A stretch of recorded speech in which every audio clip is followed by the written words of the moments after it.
गंडस्थलमलमस्तकशोभे शिवहरि जय जय जी गणराज जय जय जी गणराज तौ सिद्धि नासी संकट भोगैहि विघ्न विनाशक मंगल मूर्ति अधिकारी कोटि सूरज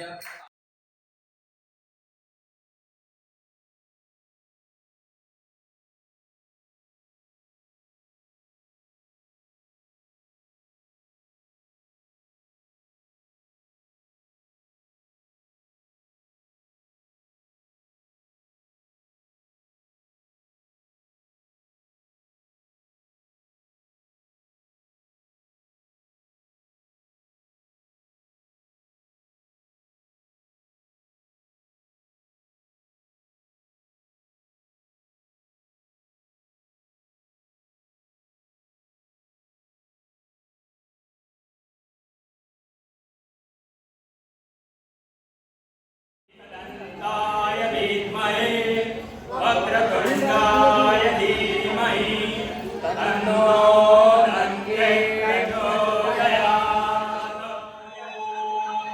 एकदन्ताय विद्महे वक्रतुण्डाय धीमहि तन्नो दन्ते प्रचोदयात् तन्नो लक्ष्मी वेंकटेश प्रचोदयात् ओम नारायणाय विद्महे वासुदेवाय धीमहि तन्नो विष्णु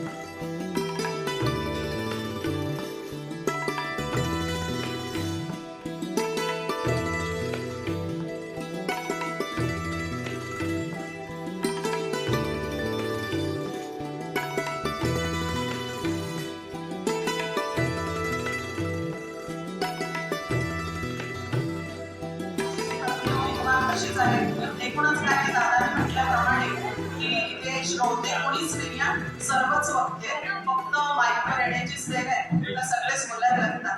आणि त्याच्यामुळे की ह्या सगळ्या याच्या कार्यक्रमातनं जे आपण घेऊन जाणार आहोत किंवा जे आपल्याला मिळालेलं आहे ते आहे इथल्या संस्कार, इथल्या सगळ्या परंपराबद्दल तरी कौतुक करायचं. मग ते खोटं का असेना, पण ते देशपांडेंच्या रक्तात नाही आहे खोटं कौतुक करायचं. त्यामुळे थोडं प्रवाहाच्या विरुद्ध विरोधी भूमिकेमध्ये देशपांडेंना बसावं लागतं, त्या मुली असो की मुलं. असं असा एक प्रामाणिक विचार मी या ठिकाणी मांडते. माझे सर्व काका, माझ्या घरातली सगळ्यांचे सगळ्यांना मी पुन्हा एकदा स्मरण करते आणि इथेच थांबते. धन्यवाद. आणि काय मग त्यांचं लग्न झाल्यानंतर ते जालन्याला होते, नोकरी करायचे, प्राध्यापक होते कॉलेजमध्ये. काकू धनराज घराण्याचे देशमुखांच्या काळेगावकर घराणं म्हणजे आधीचं नाव चालते. त्याच्यापैकी एक माझ्या चांगली परिस्थिती आहे, पुण्याला राहतात, त्याच्याच घराण्याचे. काकूला एकटं वाटू नये म्हणून मी 4था वर्ग पास नाही होत तापी सुद्धा काका मला जालन्याला घेऊन. काकाची तर इतकी शिस्त त्यांच्या मुलांना माहिती आहे, त्यांनी किती पालन केली मला माहित नाही, पण इतकी शिस्त का सकाळ संध्याकाळ ते मला नुसते बदलायचे.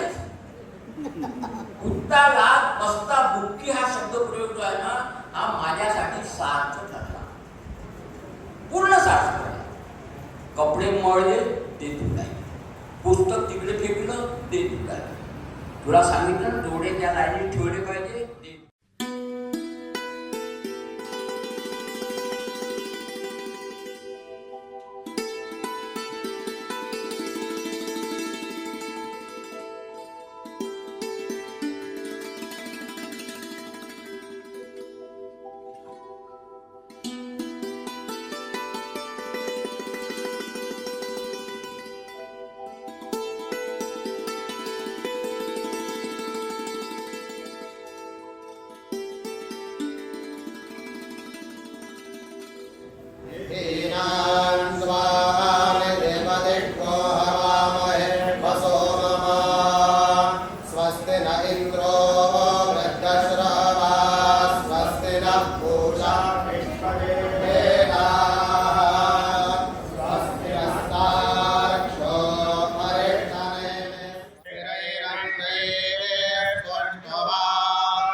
वसन्ति देवाय त्रावन्तो अदेतिरन्तरिक्षमदेतिर्माता पिता सपुत्रः युष्मे देवते सन्दृशे देव्या सञ्जो ते सन्दृशे देव्यासाम् नमस्ते हरासे शोदिषे नमस्ते अस्मरतिषे नमस्ते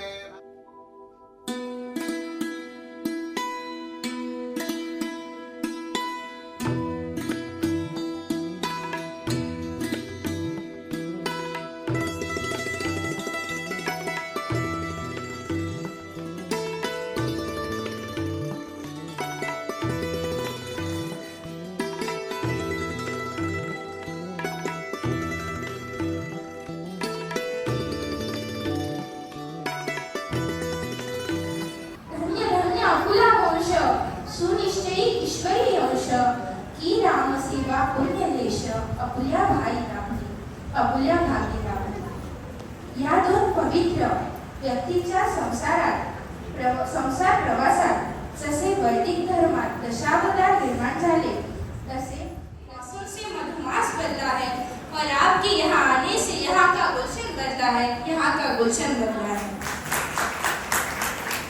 सर्वप्रथम आजचे ज्येष्ठ सर्वांच्या अंतर्मयी सदैव देवत राहील. मंचावरील मान्यवरांचे स्वागत ही आपली संस्कृती आणि संस्कारही. त्या धर्माचे पालन करताना मी म्हणेल, तलवार की नोक से इतिहास बदला है, तलवार की नोक से इतिहास बदला है, पतझड़ के मौसम से मधुमास बदला है और आपके यहाँ आने से यहाँ का गुलशन बदला है, यहाँ का गुलशन बदला है.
दादासाहेब फाळके पुरस्कार प्राप्त होऊन त्याचा सन्मान केला गेला. ही घटना जशी आमच्या पूर्वजांनाही आनंद देणारीच तशीच वर्तमानात आम्हालाही अभिमान वाटणारी. अशा माझ्या विनोद काकाचा सत्कार परिवारातील ज्येष्ठ श्री राम काका आणि श्याम देशपांडे तसेच उपस्थित मंचावरील समस्त मान्यवरांनी करावा अशी मी त्याला विनंती करते. त्याला आमंत्रित करताना मी म्हणेल, तुझ्या कीर्तीचे किती सांगावे वर्णन हे चांगले, तुझ्या कीर्तीचे किती सांगावे वर्णन हे चांगले, तुझ्या स्तुतीचे कीर्तन होईल भविष्य काळातले, भविष्य काळातले. विनोद काका.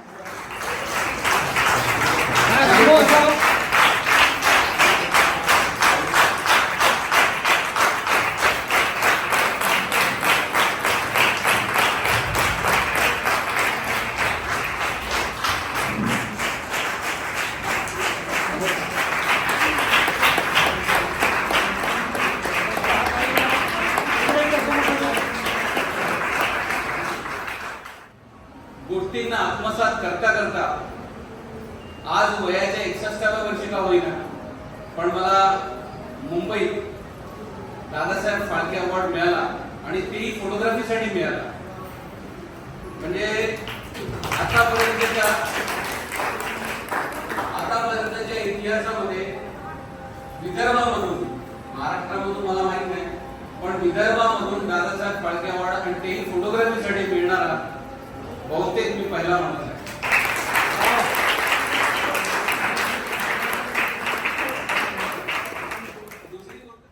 खूप मेहनत केली. केवळ एक पापी माझे सगळं नाटक होतं. इथे गिरीश आहे, राघव आहे. माझी भाजी जळून जायची, भात करपून जायचा. तो पोरगा म्हणायचा, काका भाजीचा वास येतोय, जळतोय. मोठी गोष्ट तुम्हाला सांगतो, मी माझ्या वडिलांच्याच मुलगा आहे आणि मी माझ्या वडिलांना हे विचारलं की तुम्हाला कोणी सांगितलं, तर माझे वडील म्हणजे मला भाऊनी सांगितलं. एक दिवस दादांनी आत्ते म्हटलं, फक्त बाबाजी आमचे जे आजोबा होते तेच आत्ते म्हणे. पण एक दिवस चुकून म्हणा, काही म्हणा, काय माहिती नाही, दादांनी आत्ते म्हटलं तर गजाननराव म्हणजे आपल्या आजोबांचा पारा इतका गरम झाला की बापाची नक्कल करते का की मी त्या जोरात कळले की त्यांनी रडून दिलं दादानी. तेव्हा त्यांची जी बहीण होती म्हणजे दादांची आत्या, तिने आत्महत्या खोलीत नेलं आणि बाबाजीला सांगितलं कशाला त्याला हे. पण नंतर दादानी आमच्या आत्ते नाव म्हणलं. विचार करणारी गोष्ट आहे. हे करणं तेही करणं. एका पुढ्याच्या दिवशी मीच घेऊन गेलो होतो.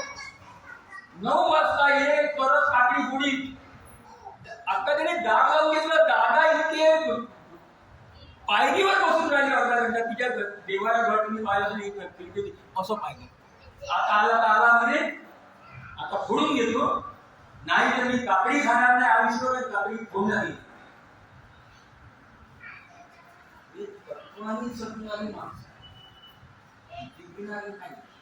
कधीच सोडलं नाही.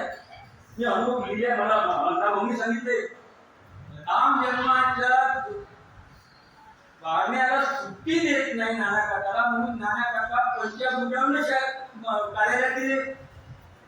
तो जो साहेब होता त्यांनी विचार केला हे काय म्हणायचे गेल्या राम जन्म आपले. त्यांनी तो सगळा प्रकार काढल्यानंतर ते म्हणाले 1-2 दिवस नाही, तू 15 मिनिट आवडू. विचार करण्याची गोष्ट आहे. पण आपलं तत्वाने तुम्ही थोडा करा.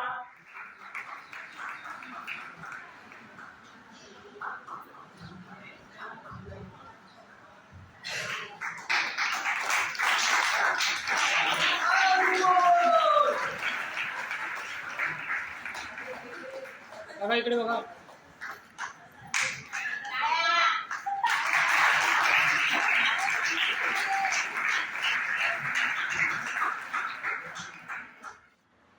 त्या शेतीवर जी नागठाण्याची शेती आहे, या शेतीवर अत्यंत कर्ज होतं आणि त्या कर्जामध्ये बाबाजी एकदम हे होऊन गेले होते. त्यांनी त्यांच्या असतानाच त्यांना ती 1-2 वर्ष नोकरी लागली. त्यांनी त्यांना सांगितलं बाबाजींनी की तू आता कुठेतरी नोकरी शोध. त्यांनी ती दिवस रात्र त्याचा ध्यास घेतला आणि म्हणजे आपल्या वीरेंद्राला मिळाली की खरोखरच पूर्वजांचं तुम्ही जोपर्यंत स्मरण करत नाही तोपर्यंत तुम्ही आजपर्यंत कितीही मोठे झाले असाल, कितीही मोठ्या पदावर गेला असाल आणि कितीही तुमची आर्थिक स्थिती खूप प्रचंड लेखिका नाही. एकच पुस्तक आता प्रकाशनाच्या वाटेवर आहे आणि पोरांना आपली आई नेहमीच मोठी वाटते म्हणून माझ्या पोरीने माझी खूप स्तुती केली. पण माझ्या सगळ्या नंदांना माहिती आहे बहीण कशी आहे. भगवान सत्यविनायकाचे चरणी विनम्र प्रणिपात. मंचावर विराजमान आशीर्वादाचे मानकरी आदरणीय मान्यवर ज्यांच्या पुण्य पावन प्रतिमांचे पूजन करून आपण आदरांजली समर्पित केली ते तुमचे माझे कुलगुरू. पूर्वजांचे चरणी आवश्यक आहे. त्याकरिता सर्वांनी एकत्र राहणे, एकत्र संपर्क करण्यात राहणे आणि एकमेकाचे जुने न काढता प्रत्येकाचे कसे वागणे आहे त्याबरोबर आपण त्यांना सहयोग करून गुण ते घ्यावे, अवगुण ते टाकून द्यावे, या ग्रंथाप्रमाणे करावे. म्हणून मी म्हणतो की उपासना आहे एक प्रकारची संसार चालवण्याकरता ज्या प्रकारची अर्थकाही लागते त्याप्रमाणे आर्थिक भावनाही लागतात आणि सहयोगाशिवाय आर्थिक भावना निर्माण होत नाही. म्हणून प्रत्येकाने एक प्रकारचे सहयोगाने तिथे अशा रीतीने आपली भावना व्यक्त करताना मला चांगले करत आहे. तसंच उपासना म्हणजे त्यांचं ऍक्च्युली प्रत्यक्षात त्यांचं शिल्प मी त्या ठिकाणी उभं केलं आणि माहिती दिली यासाठी की आम्ही वर्धेकर देशपांडे ज्या वर्ध्याचा इतिहास जेव्हा नवीन कोणी लिहायला येईल त्यावेळी तो सावरकर स्मारकाची नोंद घेतल्याशिवाय राहणार नाही. याचं कारण वर्धा जिल्ह्यातील प्रदर्शनी स्थळे कोणती आहेत यात आता वर्धा स्मारकाचा समावेश झालेला आहे. पाश्चिमात्य देशातून येणारे जे लोक आहेत ते स्मारकाला भेट देण्यासाठी येतील. अशा असणाऱ्या स्मारकाच्या निर्मितीच्या कार्यात स्वतःला गाडून घेतल्या. आम्ही सुशक पागल लोक आहोत. देशपांडे निश्चयावर संपादित असणारी माणसं थोडीशी ट्रॅक आहे. एखाद्या गोष्टीचा ध्यास त्यांनी घेतला की तो पूर्ण केल्याशिवाय राहत नाही. त्या पूर्णत्वाला नेल्याशिवाय त्यांना चैन पडत नाही. आणि त्यात वीरेन, मी आणि बाबू काका आम्ही तिघही जण मेष राशीचे माणसं आहोत. आम्ही स्वस्थ बसू शकतो. हे मेष राशीचा गुणधर्म आहे. ज्योतिषी शास्त्रकारांना तुम्ही घ्यावं आणि म्हणून हे पुस्तक मागे पडतं. अन्यथा हे पुस्तक बाबू काका आपल्या सुधा काका आणि बाळा काका यांच्या उपस्थितीत निघालं असतं. म्हणून त्यांनी वर्णन केलं ही गोष्ट खरी आहे. मी मगाशी सांगितलं सुद्धा ती सत्य आहे. मी गणेश पूजारी नावाचं असणारं सर्वात पहिलं पुस्तक छोटंसं गणेशाच्या पूजेवरचं लिहिलं. त्याच्यावर त्या सत्यविनायक केला आणि तुम्ही घरी करू शकता. प्रत्येकाच्या घरी जाऊन मी त्या त्यांना दिलेलं तरी म्हणा त्याला बोध घेईन करा. मला व्याख्यानाची सवय नाही म्हणून मला व्याख्यानमध्ये लिहिण्याची सवय नाही. या समारंभाचे अर्धयूग यज्ञात अर्धयूग म्हणजे यज्ञाचे मुख्य ऋषी श्री वीरेंद्र भाऊ याच्या आग्रहास्तव मी हे धडक करीत आहे. पुस्तक आठवणी आहे. मी कीर्तन काहीतरी लाह्या किंवा एक कप कॉफी या व्यतिरिक्त कधी नाही. तेही ट्रान्सफर ऑफिसर असताना सुद्धा सायकलवर ही यांची जीवनशैली. आजच्या ट्रान्सफर ऑफिसर कसा राहतो ते मी वेगळे सांगायची गरज नाही. आतापर्यंत जे यांनी सगळं वर्णन घरात केलं की आम्ही भाऊ कसे राहिलो, आम्ही आमच्या कामाकरता कसं पैसा घेतलेला, कष्ट केले, रात्री जागलो, या सगळ्या गोष्टी घरातून जोपर्यंत आमच्याकडे राहिले असतील त्याहीपेक्षा सुधा काका, मधू मामा आणि बाळ मामा हे पण माझ्याकडे जास्त राहिलेले. आणि राहिलेले म्हणजे तुम्हाला सांगायला मला आवडेल की आमच्याकडे वडील रेल्वेत असल्यामुळे राशन यायचं. तर ते सगळं आणण्याकरता कोणीही रिक्षा नसत ठेवलं आणि तिघही चौघही जण सायकलवर जायचे आणि ते सगळं एवढं त्या सायकलवर डोहून आणायचे. पैसा वाचवणे आपल्याला मिळाला आहे. त्या मोशीकडे आल्यानंतर आपण कशा रीतीने वागणे. नागपूरला जो एरिया आहे तिथे राहत असतात आणि दादा देशपांडे हे त्याच्या नवरी होते. दादानंतर नाना आणि असे सगळे एक एक बंधू आणि प्रत्येकाला वेगवेगळा व्यवसाय असताना त्या बंधूंनी त्यांची परिस्थिती श्याम देशपांडे,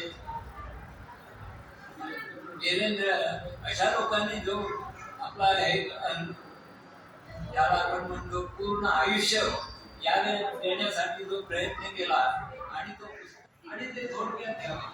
मी म्हणतो की असं ऐकलं आहे आणि पाहिलं आहे की दादा देशपांडे आमच्या करण्याची अतिशय इच्छा आहे. त्यामुळे ते त्यांचा सत्कार स्वीकारतील. सारंग सांबळे आणि मुंबई सांबळे आणि सुरुज सांबळे, नातू सुरुज सांबळे. जोरदार टाळ्या सांबळे परिवारासाठी. सांबळे परिवार असाच आमच्या कायम सोबतीला राहणार आहेच.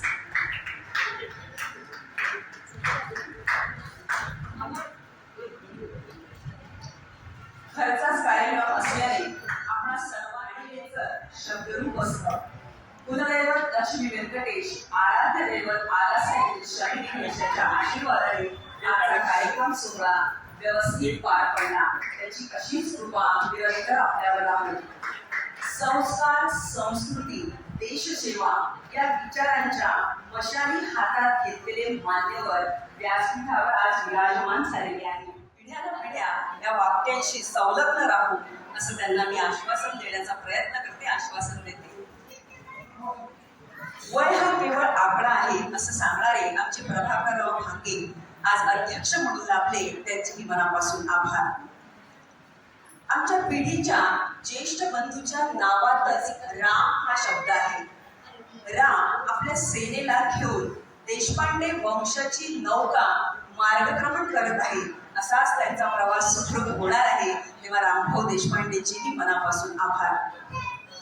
कोणतेही काम हाती घेतलं की ईश्वरी रूपात कुणाच्या तरी माध्यमातून शक्ती मिळतच असते. शामभाऊच्या रूपाने लेखक वीरेंद्र देशपांडे यांना ती शक्ती मिळाली. मग तो पत्रिकेचा शब्द साहित्यातून उमटलेला मजकूर असू दे, या ग्रंथाचं स्मृतिग्रंथ हे शीर्षक असू दे, या ग्रंथासाठी लागणाऱ्या तपशिलासाठी माहिती गोळा करणं, ती संकलित करणं. थोडक्यात काय तर भिवू नकोस, मी तुझ्या पाठीशी आहे असं विचार आणि कृतीतून व्यक्त झालेल्या शामभाऊंचेही मनापासून आभार.